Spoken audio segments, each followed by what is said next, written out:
Today is a triple header today. So we're excited to see that. And this will be the third podcast of the day. So super excited by what we got at hand here. Again, if you're watching here live on social media, make sure and hit subscribe, share, and like. We'd love for you to be able to share this podcast with all the beautiful people that you know. All right, coming up next, this is one of my friends here. He likes to say he's being guided by the divine hand with guardian angels for wingmen, and it seems to be a way of life for him. He's the CEO and fearless leader of Precision Precast Erectors, and he led this group from being a small startup to being an industry leading five-time Inc. 5000 award winner for growth. And he's running for political office very, very soon. Let's welcome my friend, Denny LaVé. Denny, how you doing? Good, John. It's good to see you again. Yeah, fantastic. I know we just saw each other, what, in Tiburon, I think was the last time we saw each other. Yep. Yeah, Yep. fantastic. Tiburon and enjoyed some warm weather and the Buck Institute and had some engaging conversations. Oh, I IRL. Jay Womack was blown away by the Buck Institute. Did you have the same experience for yourself? I did. I am one of the things that I really am passionate about is the healthcare system, not as a person who works in it, but as a consumer of it.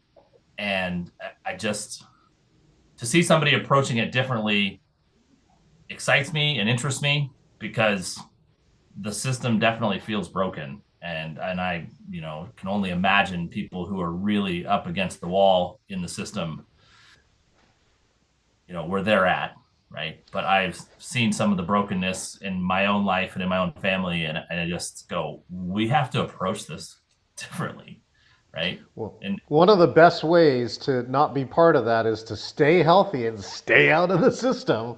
But again, my right, dad was a doctor, mom was a nurse, so we know that sometimes you're there, whether you're by choice or by circumstance. So, yeah, anyways, absolutely, well, let's absolutely, take a and moment here, Danny. go I'm ahead. so excited that I've gotten a chance to know you through PPE or the Pinnacle Performance Elite Mastermind, but some of my friends don't know you. Why don't you take a moment now, Danny, to share who you are and what you do in the world?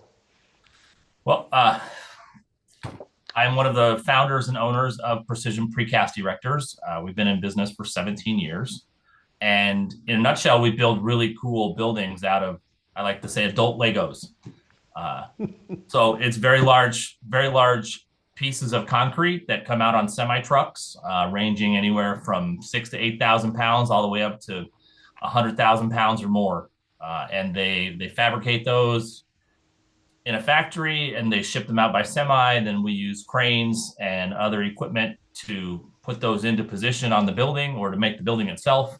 And it's quite a different and innovative way to build a structure compared to traditional methods. And when we started the company, there was not a dedicated installer in the region in the Pacific Northwest, and Mm. so we started and we quickly grew and took over the market. And some of the companies had their own in-house capabilities, and we've replaced those in-house capabilities with our own capabilities, and come to be a trusted partner to the people we work with.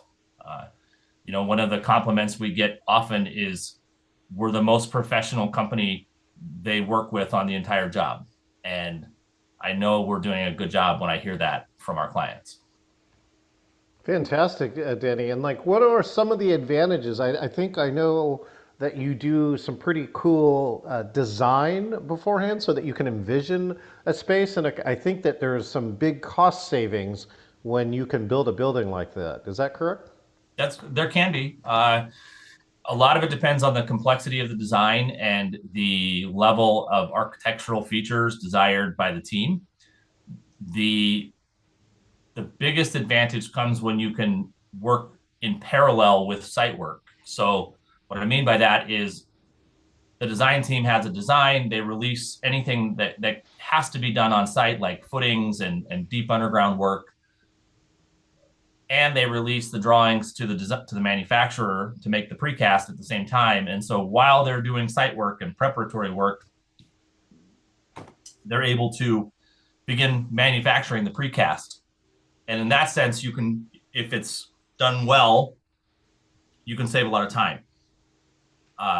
For our part, what we bring to the table is we have adopted theory of constraints as our guiding principle when it comes to planning projects, Hmm. and that focus on finding bottlenecks and determining where we should pay attention in the project, where we should put our focus. That's allowed us to break those constraints, or at a minimum to leverage those constraints to get the highest possible outcomes on a project, and to routinely meet or exceed schedules and budgets. And it also allows us the ability to find problems well in advance of when they become on-site issues. And that often our clients listen to us and they pay attention and they heed our guidance. Do you have a And story? Yeah, Denny, do you have a story about preventing something? Maybe without the client's name, but maybe just kind of give an idea, like when you discover something and you're able to prevent it? Because obviously, fixing it in design costs way less than fixing it after construction. yes, yes. A lot of it comes down to when we were doing our planning of how we are going to assemble the building, we uncover issues that are latent. And recently we had a project where we pointed out several design issues that were going to impact the project, and we were not we were not heated, and Oh. that led to some major problems in the build of the project. And because we had pointed it out and were instructed to proceed as is, um, thankfully nothing bad happened. We were able to identify that the issues we anticipated and tried to warn them of were actually happening, Hmm. and we were able to disassemble the structure to put the correct things in place. Oh, And interesting. So you did eventually get to do it, but again, it costs more plus more time. The Northwest is full of some fun engineering disasters, like what the Tacoma Narrows Bridge, which is infamous for its twisting Galloping moment, Gertie. and yeah, galloping Gertie. And so those were all engineers who didn't heed the warnings. Does this sound about Yeah, right, Denny? yeah. I mean, and that's it's so easy to get lost in your own expertise and to believe that because you're the expert, you don't need to listen to the guy pushing a broom or the guy wearing a tool belt or someone whom you consider as less than or less educated than you. And that often leads to a lot of trouble, right? It leads to a lot of suffering on all parts. And you know it's Especially when they have expert knowledge in the thing, because they spend way hundreds of hours more than you do. Well, let's see, Denny. Let's turn our attention to Denny. Has also been one of my fine virtual participants in my hybrid. He took advantage of the fact that he could still get into an event and be a full participant in a meeting, even though he physically couldn't be there. Or I think one of the times we had 15% of our members who couldn't make it because of CrowdStrike. All the planes yes, got canceled, and so there's a yes. variety of situations. So I'm going to take you back to March of 2020, Denny, and I want to hear what were you doing at the time, and of course, how did you adapt to the situation after March of 2020? Was March 2020, was that the crowd strike, or was that was our event in Miami, John?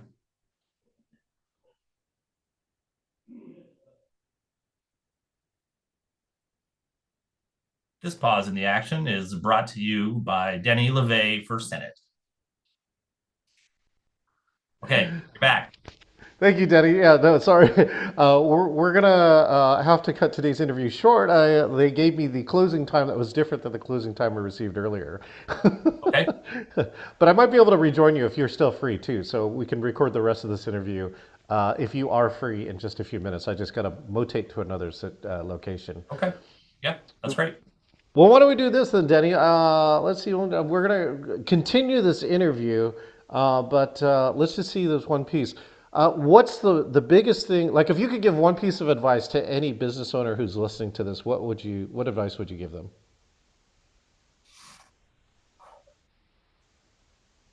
Be humble. Be humble. And by that, I don't mean a false humility where you put yourself down, but a real humility where you acknowledge your strengths and your weaknesses. You acknowledge what you know and what you don't know, and then you live from that place and you show up in the market from that place, and that will create so much respect for you and for your brand that it will serve you well. Outstanding. Thank you, Denny, and I apologize for this, but watch for the part two that's going to come up here in just a few minutes with that, Denny. What you can do, Denny, too, just wait on the same Zoom link and I'll join you as soon as I can. It should be like 10 or 15 minutes. Sound good? Okay. Thanks, John. Outstanding. All right. Well, you got a two-parter interview today. Thanks again so much. And we'll see you in just a few minutes when we continue this interview with Denny LaVé. We'll see you in 10 or 15 minutes. Don't we start people